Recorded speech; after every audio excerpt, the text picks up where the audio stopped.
Okay, everyone, let's grab our seats. It's officially 8:29, so we'll get a good 30-second kickoff. I couldn't wait to 8:30 to get this party started. Anyway, this group has ongoing commitments. If you're interested, see us after the meeting, 10 a.m. in Bethlehem every Thursday, and Sunday night, 7 p.m. in Quakertown. Treatment Center commitments, they love to hear from any of this. This group's all about giving back and helping others, and if you want to be a part of that, it's life-changing not only for the people that we carry the message to, but also to yourself. That's what this program is all about, service. Anyway, with that, I'm going to give you the world's greatest chairperson, all the way from Southern Canada. Let's give Kara a warm welcome.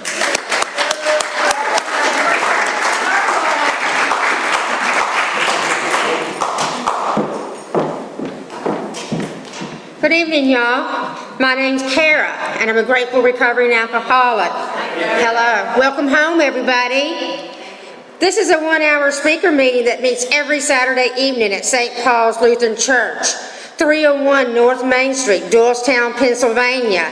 Food and fellowship starts at 8 p.m. and speaker at 8:30 p.m. The business meeting for this group meets every Saturday at 7 p.m. to 7:30 p.m. right here. Please come early and join us. The purpose of this group is to provide a consistent message of hope and recovery through God, reliance, and service to others through the practice and teachings of the 12 steps. We record all speakers so that others may benefit from their message of recovery. If you wish not to be recorded, simply ask. This is an open meeting of Alcoholics Anonymous. The group would like to welcome anyone, especially newcomers. Is there anyone new or from out of town that would like to introduce themselves with their first name? First time at this meeting, John, alcoholic. Welcome, John. Likewise, Jody, alcoholic. Welcome, Jody. Welcome, everyone. The Conscious Contact Speaker Group encourages sponsorship. Would anyone with working knowledge of the 12 steps and willing to sponsor, please raise your hands. Are there any announcements for the good of AA? My name's Ron, I'm an alcoholic. Hey, Ron. In this room, April 28th, there's an Al-Anon anniversary. You're all invited. We'll have some fun with those Al-Anoners that kicks off around 7. 7:30. We'll be here early, and you'll find out what the enemy's up to. Free food and some pretty good darn speakers. So you're out and about. Hope to see you. Thanks, Ron. My name's Nick, I'm an alcoholic. Hey, Nick. There's a spaghetti dinner Saturday, May 17th. That's in Sellersville. I have a flyer here. It's 3 o'clock. Fellowship dinner at 5. Meeting with 2 speakers, an Al-Anon and an AA speaker. It's $20. That includes dinner and some 50/50 tickets. And we can buy the tickets in advance. If you want the flyer, come see me. And also, we have a Venmo here for our group. With the Venmo QR code in the back. Or come see me. You can scan my phone. And I'll put it in my back account. Thank you, Nick. Our sister group is a Big Book study meeting that meets every Thursday at 7:30 p.m. just up the street at Salem UCC Church, 186 East Court Street, Doylestown. Coffee is on at 6:15. We have meeting lists and Big Books on easy terms. Please see me or any home group member after the meeting. If you cannot afford a Big Book, the Conscious Contact Speaker Group will give you one at no charge. Anyone willing to make donations for the purpose of the Big Books to help those who cannot afford them can put donations in the jar on the table marked Big Books and CD donations. Please subscribe to our YouTube channel, the Conscious Contact Speaker Group of Doylestown, Pennsylvania, and our Facebook group. Subscribe and share. You can find our speakers there. Join our Facebook page to keep informed, and you can share upcoming events and meetings. Now, I'd like to introduce a good friend of mine, Brian. He's going to come up and read Just for Today, Prayer of Recovery. Let's give him a warm welcome. Woo!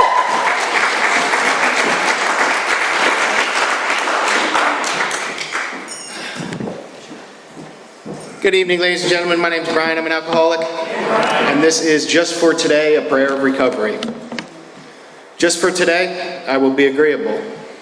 I will look as well as I can, dress becomingly, talk low, act courteously, criticize not one bit, not find fault with anything, and not try to improve or regulate anybody except myself.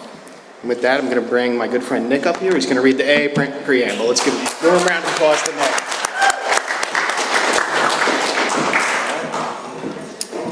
Nick. My name's Nick, I'm an alcoholic. Okay, and this is the AA preamble. Alcoholics Anonymous is a fellowship of men and women who share their experience, strength, and hope with each other. They may solve their common problem and help others to recover from alcoholism. The only requirement for membership is a desire to stop drinking, and there are no dues or fees for AA membership. We are self-supporting through our own contributions. AA is not allied with any sect, denomination, politics, organization, or institution, does not wish to engage in any controversy, neither endorses nor opposes any causes. Our primary purpose is to stay sober and help other alcoholics to achieve sobriety. Now we've asked a visitor here, Matt, to come up and read the 12 Steps to Recovery. Matt, if you come up please and give us, Matt, a warm welcome.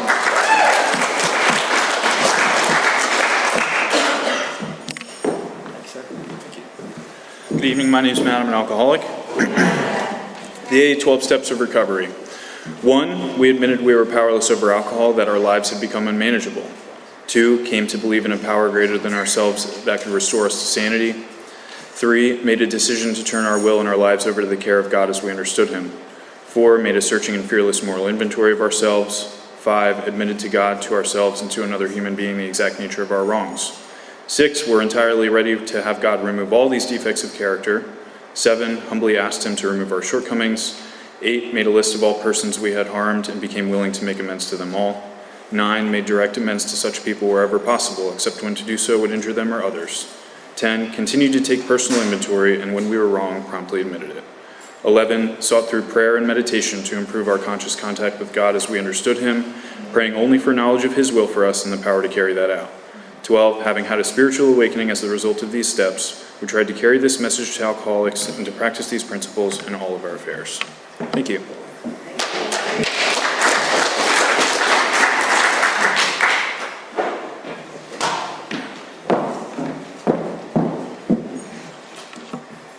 The 7 tradition states every AA group ought to be fully self-supporting, declining outside contributions. At this time, I would like to pass the basket. We have no dues or fees, but we have expenses.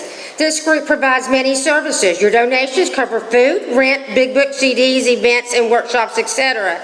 There is absolutely no smoking on church property. Please take a moment to silence our cell phones and limit movement during the meeting to avoid distractions. Now, I'd like to introduce the speaker as a good friend of the Conscious Contact Speaker Group. Let's give Becca. She came all the way from Lancaster. Let's give her a warm welcome. Woo!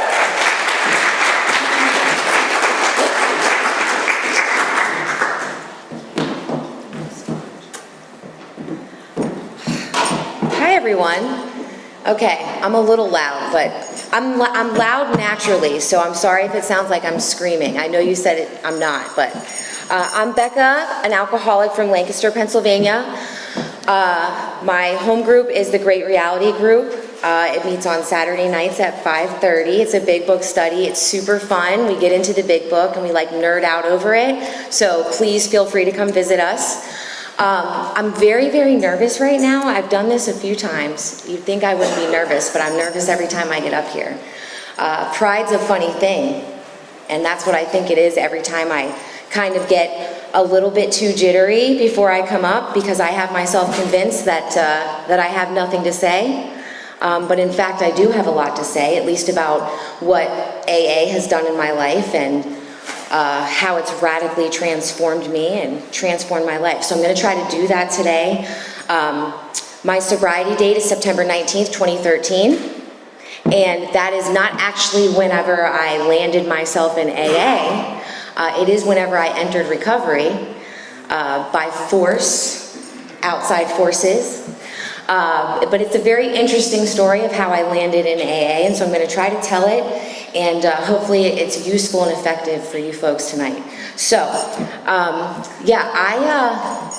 I think one of the biggest things that I like to tell about my story is just to qualify myself as an alcoholic, because for a long time I really didn't understand what it meant to be an alcoholic, and I was always convinced that I was not one. You know, I was always convinced that there was a way that I could outsmart all the problems in my life, because all the problems in my life were everybody else's problem. They were the ones causing me the problems, you know? And so there was a long time I like blamed it on my parents, you know, blamed it on my upbringing, blamed it on the state of the world.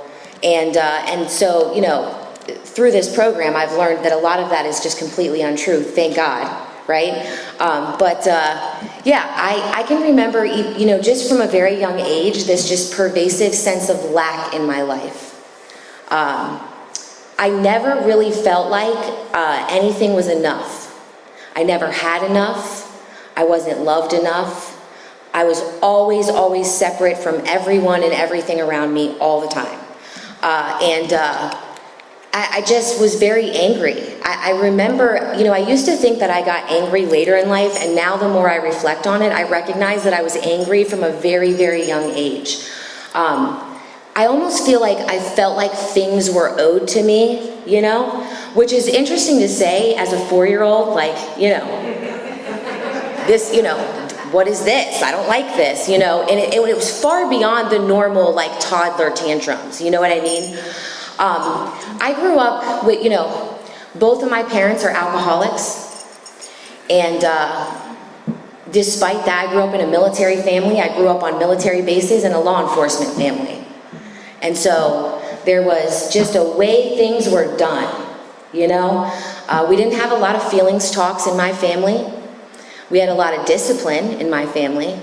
And we didn't hug a lot. There wasn't, you know, I knew my parents loved me, but there wasn't a lot of, you know, the physical affection, the words of affirmation, all the things, you know, all the things that especially are really popular now, like, you're safe, you know. There wasn't that. It was like, I fed you tonight, you're safe. And so that was just kind of how I grew up. I had wonderful grandparents. They were my dad's parents, and they played a huge role in my life and in raising me, because there was many times when my parents could not raise me.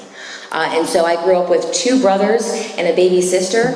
My baby sister actually is my sibling through my dad and my stepmom. So, surprise, surprise, my parents got divorced.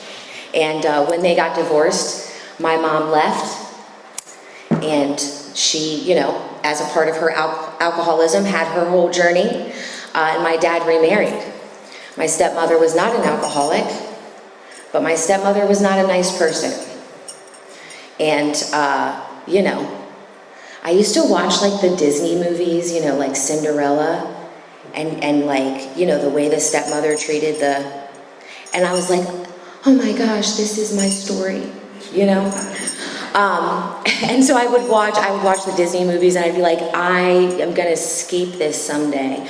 I remember having a calendar that I would check every single day when I was growing up, and it was a countdown to when I turned 18, so that I could leave my home, because I needed to get away from my family as quickly as possible, you know? So yeah, so that's what it was like, you know. There wasn't a lot of, there was just, you know, all sorts of things happening. There was occasional physical abuse, there was occasional, you know, there was the constant emotional stuff. But even with all that, to me, it was all normal, you know. We went to the school events, we were fed, we were clothed, we were housed, right? And so I learned very early on exactly what I needed to do to, like, be okay. Right? This is what I have to do to not get any bad attention my way, and to manipulate the environment around me to, like, make sure it's what I need it to be. I was taught, you know, good grades and discipline. Good grades and discipline. And so that's what I did. I jumped right into that. I was a straight A student my whole life. I was an overachiever, and I remember in 7th grade, we had this project, and they had, like, all these different opportunities to get extra credit points, and that would, like, hike your grade up. I walked away from that project with, like, 114, you know. I had the highest, you know, I did all the extra credit assignments associated with that project just so I could, like, prove that I'm the best person in the room, you know. That was, like, the only outlet and the only way I had to, like, feel good about myself. And even in that, it was just terrible. I remember going to school and just being like, I don't belong anywhere. I felt constantly separate from my peers. constantly separate from my family. It was almost like there was just this bubble around me, and I was just this blur walking through the world, unable to connect to other people. I've heard it said so many times by other speakers about feeling alien. And like, that is true for me. I've always felt like, I just don't belong here and I don't belong anywhere. But yeah, so I did. I grabbed onto school and academic excellence, and I was going to show everybody I'm the best of the best, and I joined every club and I did everything and I worked myself to the bone. And that lasted until right around age 15. And then I went to high school and I met boys, and I found new ways to get attention and to get, liked by other people. My parents, my stepmom and my dad divorced, so I didn't really have like the same level of supervision at home. And I found out that like skipping school and going to parties instead was really fun, and so I can remember the first time I drank. I was constantly thinking, I'm a thinker, and I'm gonna find a way to find out the whys of everything. I need to know why, how, what, and I need to plan ahead. I'm gonna be 10 steps ahead of you because that's how you survive in this world, And so I remember that was how I lived my life. And I remember the first time I tried alcohol, it was just like, somebody said it at a meeting recently I was at. They said, it's like you're in a gym and the air conditioning unit is going the entire time, and it all of a sudden shuts off and you hear nothing. And that's what it was like for me the first time that I had alcohol. It was just like amazing. It was like, this is it. This is the answer to all my problems. I thought it was like, being student of the month, but this is way better than that, And for me, it wasn't like a slow progression into, the big book talks about it, right? How some people, it's just like slower, I was off to the races immediately.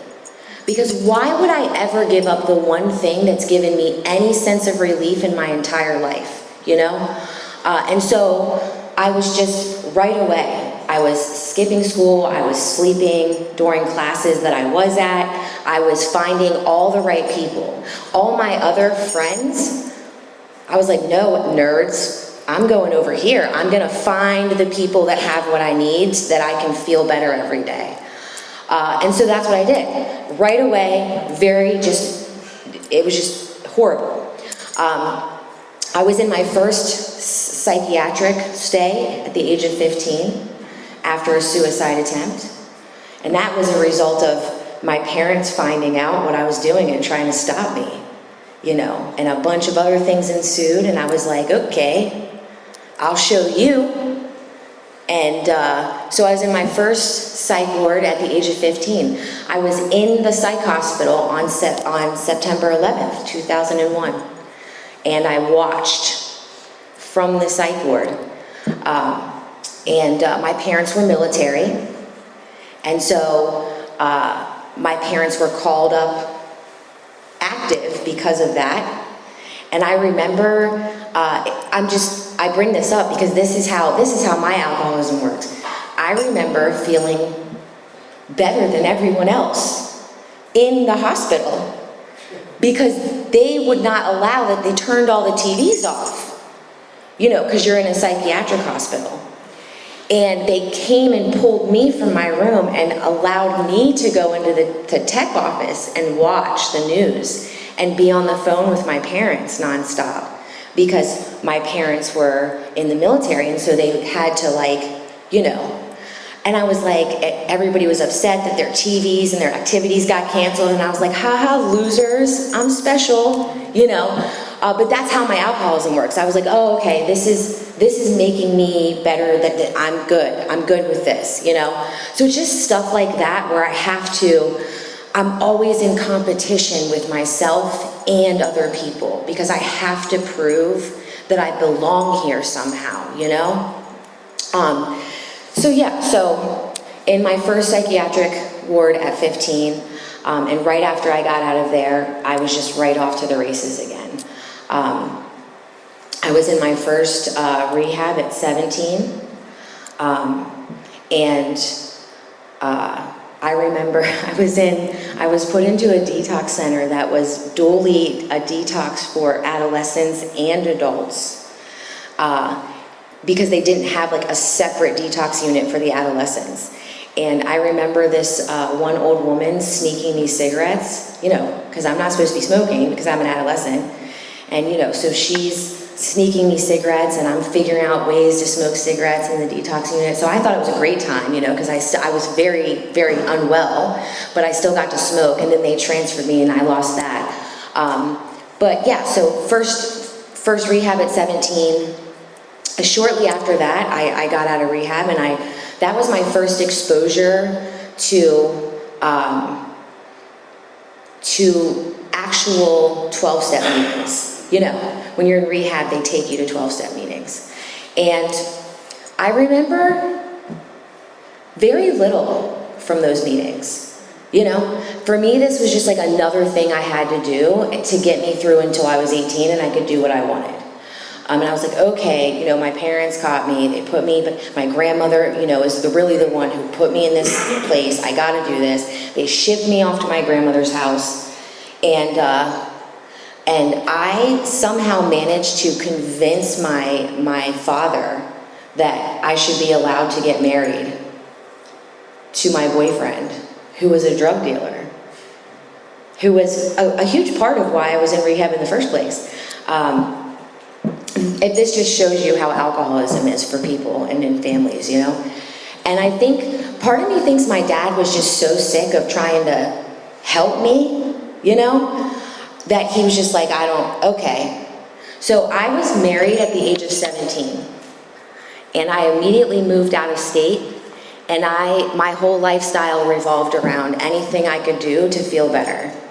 And I did this with this man, and it was just the greatest thing ever for like 6 months. And then oddly, you know, just like things weren't well, you know. There was just like other people involved and other women there, and I was just like, I thought you loved me, you know. So I very quickly, you know, moved on to the next person and the next person. So there's a lot of men surrounded in my alcoholism and just latching on to things that I could to try to like live how I wanted to live. I had my first child at the age of 18. It was the year I graduated high school. And then I had my second child 18 months later. And I was married again to a military man, because I was like, okay, this is going to bring me the stability I need, you know? And oddly enough, that person was also an alcoholic. So it was just like, again, another really stellar choice in my life to try to like make my life what I thought it needed to be, you know? So my life for the next 10 years revolved around me learning to be a mother for myself. Not for my children, for me, because I had to make sure I wasn't the same mother that my mother was, right? So it didn't matter what my children suffered under me, as long as I stayed there, you know? As long as I was with them, that was good enough. And so my children, for the first couple years of their lives, were dragged through just an unimaginable amount of nonsense. Because I was convinced that as long as I kept hold of my children, I'm a good mom. I didn't leave them, it's fine. I can do this, I can do that, as long as I take care of them. So that proceeded to happen, you know, for 10 years I lived that life. I stayed married to a person who was just as sick as I was. My life has been riddled with violence, you know, and that was comfortable for me. You know, if I wasn't screaming and physically assaulting somebody, I was like, what's wrong? Why are we not doing that? Like, what do you mean you want to talk it out? you know? I was always ready to defend myself against somebody, specifically a man. I've never in my life had a relationship with a man that I did not have to defend myself. So this was my life. This was very normal for me. And my, you know, my alcoholism led me, you know, they use this word, they use this phrase, incomprehensible demoralization. And that is quite literally what I experienced. I really thought that I did not have a problem. And I thought that I had some semblance of control in my life because I still had a home. I still had, you know, a vehicle. I was able to hold down jobs for the most part when I got them throughout that decade, you know? And so because I had all these things, right, I was like, it's fine. I wasn't getting arrested, none of those things, right? And then came this time where everything I had wasn't enough to keep me in the lifestyle I wanted to be in. Like I didn't have enough money to sustain it. And so I found myself committing whatever crimes I needed to sustain what I needed to do. And that proceeded for probably the last 2-3 years. And then I surprisingly got caught, which was just a shock to me because I had committed a lot of crime for years and like never got caught. And anytime I encountered law enforcement, I like got out of it somehow, you know? I was like, oh my God, no. And so at the end there, you know, my last week was horrific. You know, my family was done with me. They had been done with me for a long time. I don't think I talked to my family for a very, very long time before I got to that point. My brothers wouldn't talk to me. I had no friends. I had absolutely no friends. I was completely isolated.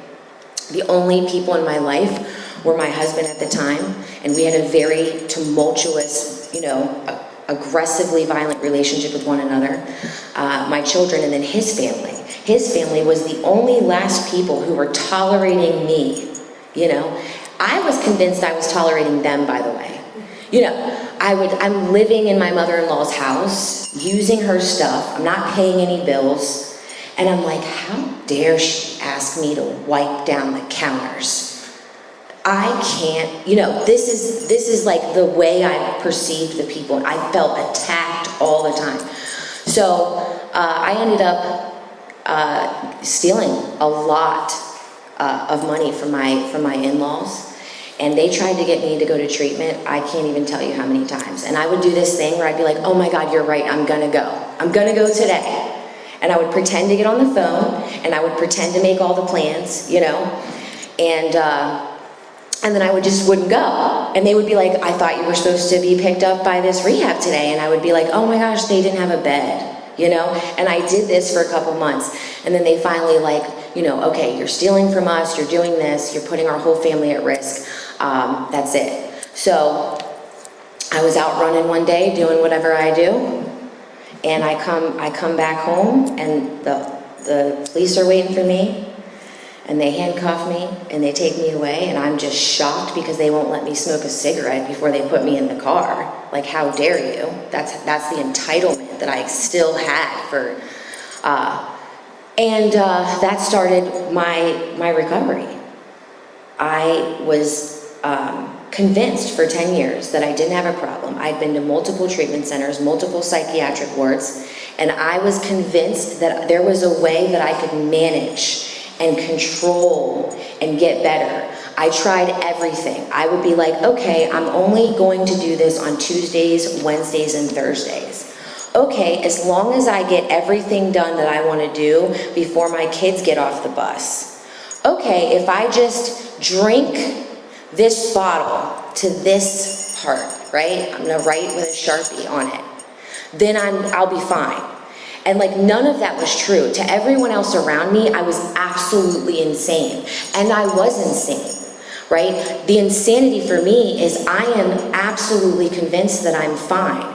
I weigh 80 pounds, okay? I'm in the hospital like every single week, you know? 80 pounds soaking wet. I think I look great. I'm like, oh my gosh, I look amazing. My face looks horrible. My family's desperately concerned for me. And I'm like, you know what? Forget you guys. I'm getting a job and getting out of here. I've got newspapers spread across the table, and I'm highlighting all these jobs I'm going to go interview for, you know? That's the insanity. I can't even shower. You know, at the end of it for me, I wasn't even showering, you know? And so I go to jail, and I find out, shockingly, that none of my family wanted to bail me out. Not a single person called me, tried to find out where I was, asked how I was doing. And so it was just me and the correctional officers that I was screaming at, okay? I had no one. I had absolutely nothing. And I was facing a significant amount of time. I had a ton of charges. And I oddly had remembered, you know, I had tried after rehab to go to 12-step meetings here and there, and I would go to those 12-step meetings under the influence. You know, I would show up, I would sit in the back, I would leave. So I had tried different things, including, I'm like, let me go try this silly meeting that they talked about in rehab, you know? So I'm in jail and I'm thinking about that. I'm like, oh, I should have done that. Maybe I should have gone more. Maybe I should have got the phone list thing that they're talking about or whatever that is, right? And I'm trying to think my way out of the jail. And like nothing's working. So then I'm like, you know what? I don't need a lawyer. I'm smart. I can get myself out of this, you know? So I'm putting in slips for all the law books because I'm going to go argue with the district attorney's office about my 6 felony charges I just got. And I'm going to get it figured out, you know? That's the insanity, the way that I thought. I was still trying to think my way out. And fun fact, guys, I'm still a felon. I didn't think my way out of it, okay? I got charged, I got convicted, it's like there. But, so I spent like the good first half of the year that I was in jail trying to manipulate and find my way out of that jail by any resource that I can. None of it worked. And I started to think to myself, you know what, maybe I have a problem. This is like month 6, you know? And I'm like, you know what, maybe I have a problem. Maybe I should stop what I'm doing. Maybe I should look into some things. Maybe I should do some things differently. So then I'm like, you know what, I'm gonna go get religion again. Let me go find that, right? So I start going to this prayer circle that this, you know, Catholic priest is bringing into the jail, and I'm doing the Our Fathers. And I'm like, this is it, this is gonna do it for me. I've got God, Jesus has got me, you know? And then like, I don't get out of jail and I'm like, okay, so Jesus isn't real. This isn't working, right? Because why are you not helping me? You know, why aren't you answering my prayers? I can't even get a bottom bunk, which I've prayed for like 10 weeks, you know? So I'm like, this religion thing, I don't know about this. I can't keep going back to this. And so I'm thinking about whether I'm going to I'm like, once I find out if I'm going to get out of here, I'll decide then if I'm going to stop, if I've had enough, you know? And so I'm like, okay, I'm just going to commit to stop for 5 years. That's what I'm going to do. Because I don't have a problem. I just need to give myself a break, right? And one of the girls that I was incarcerated with had gotten out on parole, and surprisingly came back 2 weeks later on a violation, and happened to bring a lot of things into the jail with her. And I remember that was probably my first surrender, because I very quickly, without thinking, not at all, there wasn't a thought that went through my mind at all. I woke up almost to the CERT team. So, all these correctional officers come storming in, they strip your beds, handcuff you, put you, and it's almost like I come to, because I was under the influence, and it was obvious to everyone but me. And I get taken to the hole. Now at this point, I had already been sentenced. I was sentenced the week before to rehab. I was supposed to go upstate, and I was sentenced to rehab instead. I was about to get out. I was like 9 days away from getting out. And I woke up, came to this, I'm in this cell with nothing, because they take everything from you, and I'm shackled in this cell, and I'm like, oh man, I think I might have a problem. And that was like the first little bit of surrender I experienced, where I really started to consider that I could not manage and control this thing, And so there was a Bible on the bunk, and I was like, all right, let me try this religion thing again, And I spent 30 days in the hole, and I got lucky, and they still sent me to rehab. And my assumption is that the judge was probably like, wow, good thing I sentenced her to rehab, because she's really something else, That's all I can think, because truly I didn't deserve it, All of my behavior throughout my entire life, I didn't deserve that grace. So I ended up going to rehab. And when I was in rehab, I almost got kicked out twice for fighting. And I was determined that I was not wrong. And I was determined that everyone else was wrong. And finally my counselor brought me in, and I did 58 days there. My counselor brought me in and was like, listen, I know you really want to go to Lancaster, okay? But there's no beds there. And so we're going to send you to the Harrisburg. And I said, I'm not going to Harrisburg. I'm going to Lancaster, and I'm going to stay here until the bed opens up in Lancaster. And my counselor said, if you stay here, you're going back to jail, because you cannot keep your mouth shut long enough for anybody to help you.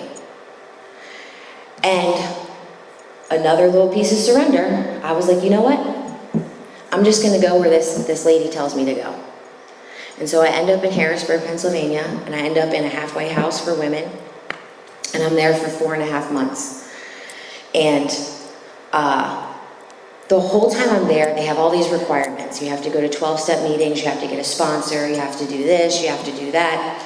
And so I start going to these 12-step meetings, and I'm like, all right, I'm just going to do what they tell me to do, right? So I get the sponsor, I get the home group, I get out of the halfway house, and they're like, do 90 meetings in 90 days. I'm like, okay, I'll do that. Whatever I have to do to not go back to jail. So for me in the beginning, it wasn't about being sober. It was about not going back to jail. And so I just started doing the checklist, I'm going to go to the meetings, and I'm going to call the stinking sponsor, and I'm going to go to the home group and then do the coffee thing, And where I ended up, in rehab, they take you to a blend of both fellowships, and I just so happened to end up in the other one. And so I was doing that, And I did all the things. I did 90 meetings in 90 days, and I got the sponsor, and I got started on they're like, oh, these steps. And I'm like, okay, yeah. It's like homework. It's like homework. What? Give me an assignment. Because guess what I am? Academic excellence right here, baby. Okay? And so I start writing on these steps. And I'm like, first step, oh, no problem. Obviously, I'm powerless, or I wouldn't have gone to jail, but I'm just powerless right now, and I can admit that my life got a little bit unmanageable. It's fine, Second step, I'm like, oh, I got that. I was baptized Catholic. I know God exists, doesn't like me much, okay? Obviously. But yeah, God's real, whatever. The God thing, cool, right? Got that. And then, the step 3, turn your will and your life over. I'm like, okay, well, obviously I've turned my will over because I'm going to the meetings, and I'm doing the step work, and I'm pouring the coffee, and I'm doing the things. So that's my will, right?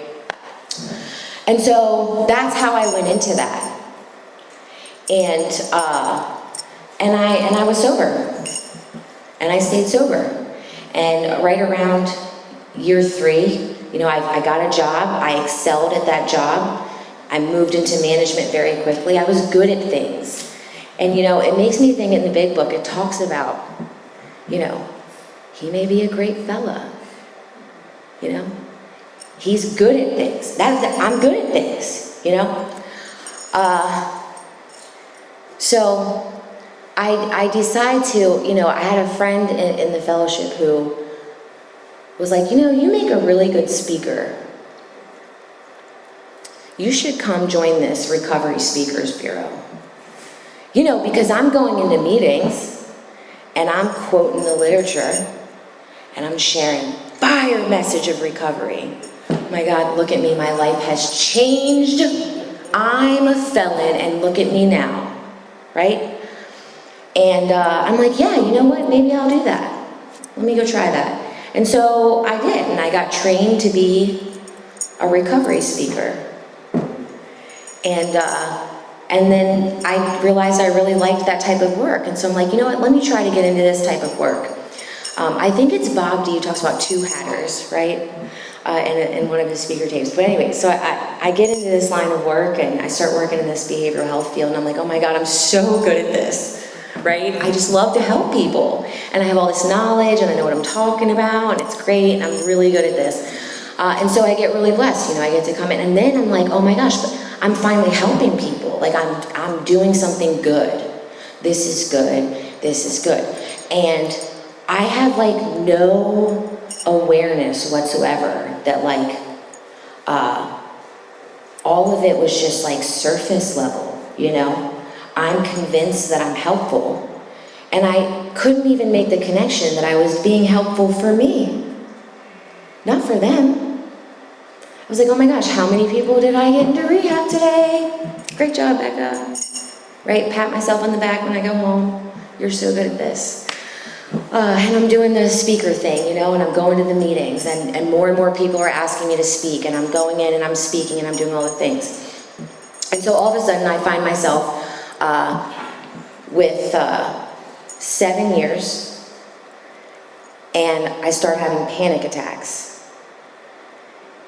Vicious, horrific panic attacks. I'm in the hospital every other day. And I start having just like these intrusive thoughts. I remember I would wake up in the morning and it would sound like a freight train. Immediately upon opening my eyes, it would sound like a freight train was going through my head. Racing thoughts, rapid succession. I'd always been a thinker, but this was the highest intensity that I'd ever experienced. And I was like, I don't understand.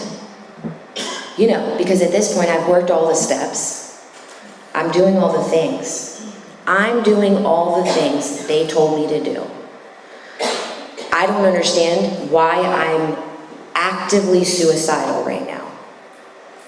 I didn't want to drink. I wanted to end my own life. And it was crushing. It was absolutely crushing. I didn't trust anybody. Again, I had no interactions in my life still. This was 7 years. I hadn't built any substantial, real relationships with people. Didn't want to be near anybody. Nobody's allowed in.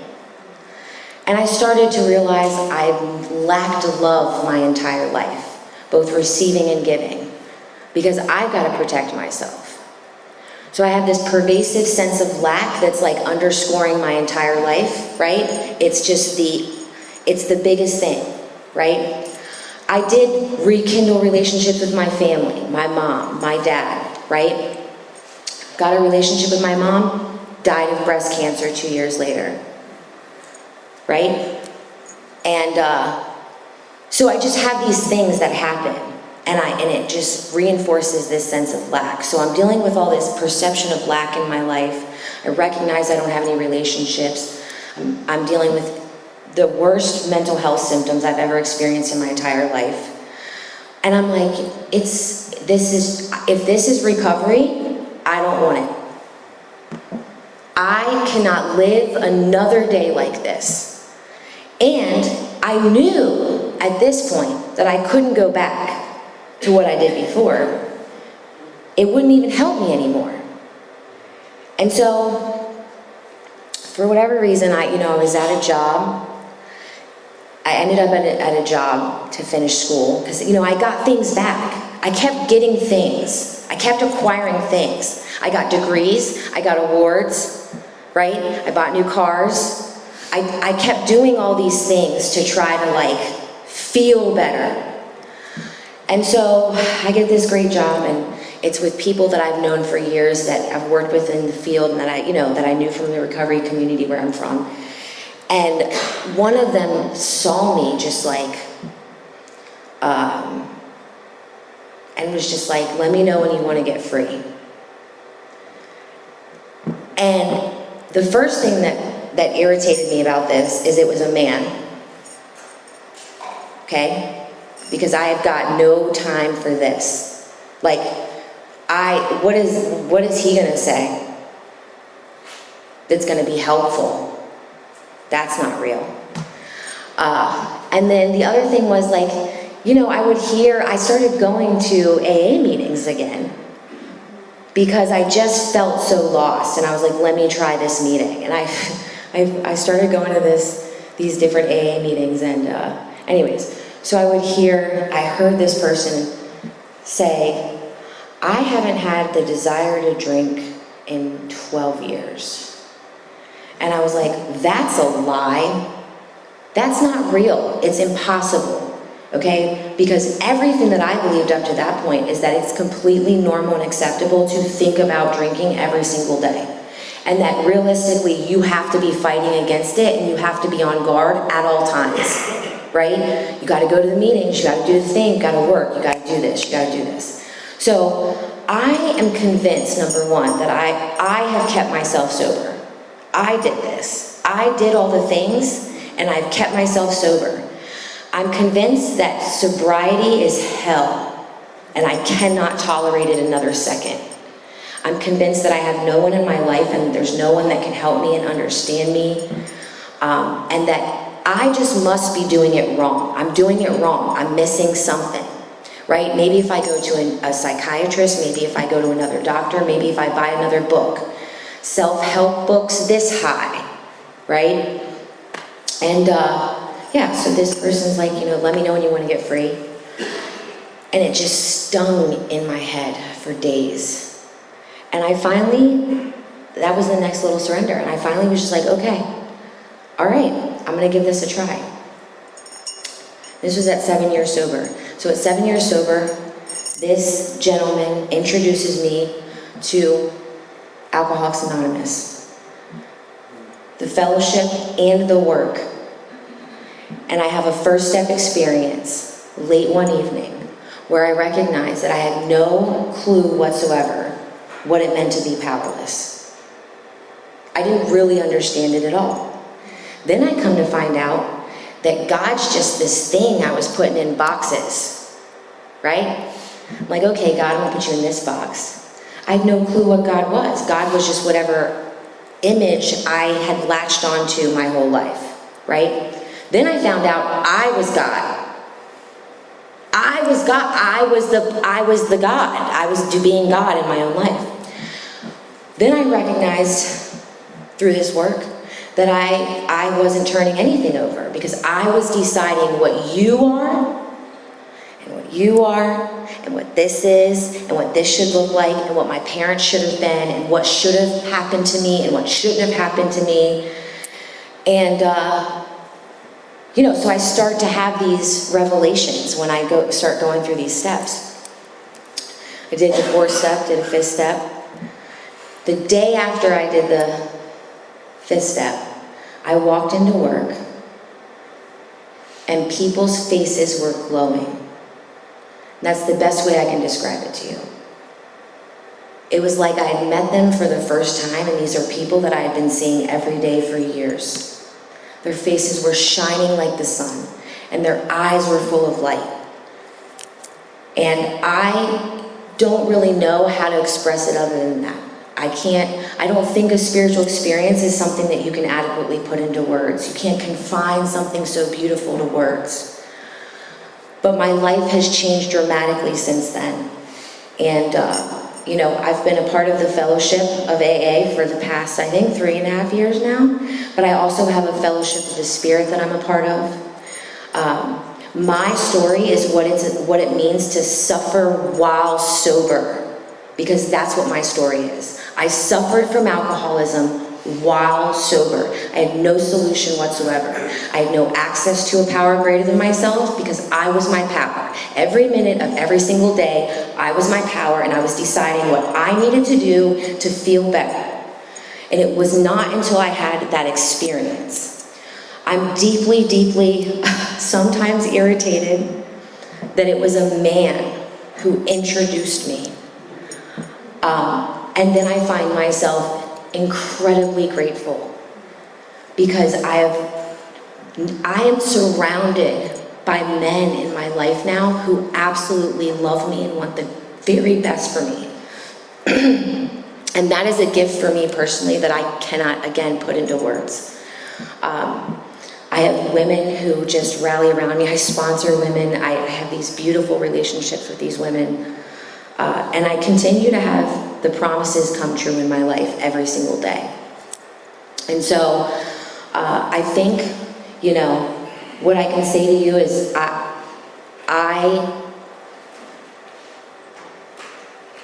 lack is a big character defect for me. And I was able to have this experience, because of this work, I was able to show up. My dad died out of nowhere suddenly from a heart attack in August. And none of my family knew what to do, And I was able to show up, and I was able to lead my entire family, this family who didn't talk to me for years. I was able to show up, and I was in charge of picking my dad's urn, signing the papers at the funeral home. I'm the name on my dad's death certificate. My siblings are looking to me. What do we do, Becca? What do we do? Tell us what to do. And just being able to go into that, not from a sense of profound loss, I had a whole just moment with the God of my understanding where it was like, oh my God, I'm so grateful. This perception of lack in my life disappeared in a moment. It was lifted off of me. And so I was able to, for days, just be with my family and lead them through this experience, And self-pity sometimes still creeps in. I still have it pop up because I'm just another alcoholic, okay? And I'll be like, oh my God, I have no parents, what do I do? But truly, it's just a gift that I actually I can see now that I had parents. And they were just people doing the very best that they could for me, So it's just stuff like that. I'm far less angry than I used to be, which is another gift that I've gotten. It's still a work in progress. But yeah, I'm incredibly grateful. Hard to believe I get nervous speaking, huh? I'm incredibly grateful to be here and to be able to talk about this. I always get nervous because, like I said, I don't have maybe the usual story. And my story is about suffering while sober. I wanted to die while sober. I didn't know how to live. I was a prey to misery and depression, okay? I had no personal relationships. I was unable to be useful and effective to anybody ever in my life. And this was with years sober. I was a fraud everywhere I went. I would go into meetings and I would talk about how great my life is, and then I would crawl into my car wanting to die. I woke up and wanted to die every day for at least 2 years. And so I haven't had a panic attack. Everything has just been lifted from me. Or I'm able to get through it because I'm not relying on myself to get through it, And so I'm incredibly grateful to be here. I think it's important to share the way that I've suffered while sober. Obviously, I suffered while not sober too, but man, suffering from alcoholism, you know, without the alcohol is something else, you know. I'm incredibly grateful for being here. Thank you so much.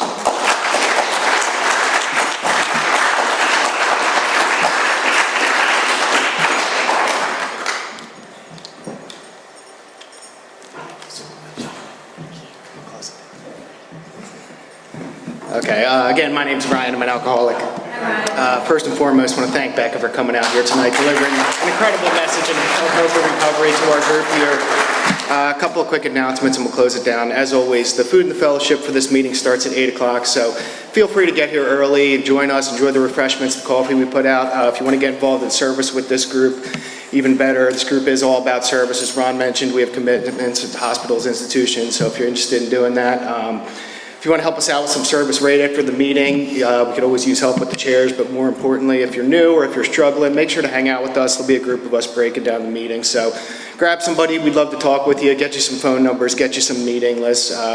It is customary for us to thank our speakers. They do come here on their own time and expense, so usually we do form a line in the front here and we thank our speakers personally.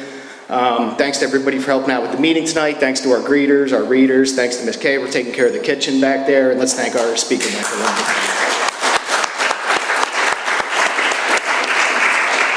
And if you do care to join us, we have a beautiful way of closing down the meeting. We're going to circle up.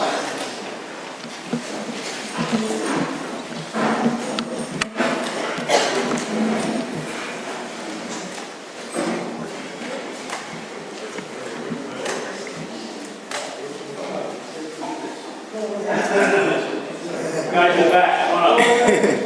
Come on up. Got everybody. Okay, and if you do care to join us, we will close down the meeting, as always, with a brief moment of silence for the still sick and suffering alcoholic, followed by our Lord's Prayer.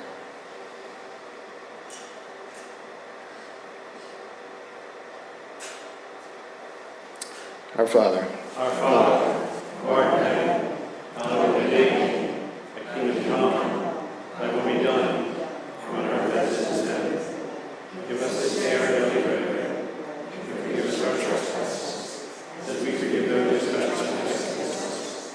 And lead us not into temptation, but deliver us from evil. Thine is the kingdom, power,